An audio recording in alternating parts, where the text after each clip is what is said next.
দেখো মিলিনিয়াম থেকে বেরিয়ে গেছে ও। বাই দ্য ওয়ে বলে রাখি, আমি এখন রয়েছি রাজারহাটে চিনার পার্কের সামনে।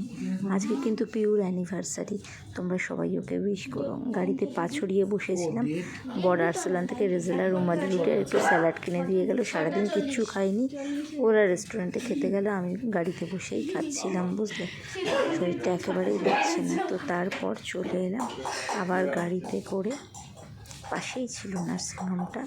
নার্সিংহোম এই যে avenue nursing home, new avenue nursing home, most probably চিনার পার্কে। এটা হুইল চেয়ারে করে আবার আমাকে নিয়ে গেল, নিয়ে গিয়ে বসিয়ে রেখেছিল। পা তুলে আমি বসিয়েছিলাম, প্রচণ্ড আওয়াজ হচ্ছে কারণ চারপাশে সবাই কাজ করছে, কথা বলছে। ভিডিও করে ড্রেস পরে বসে রইলাম, কালকে হয়তো ভিডিও ছাড়তে পারবো না, এরা তো মোবাইল রাখতেই দিচ্ছে না। তোমরা আমার সঙ্গে থেকেও, পাশে থেকে আমার জন্য উইশ করে সব খুলে দিয়েছে হাতে।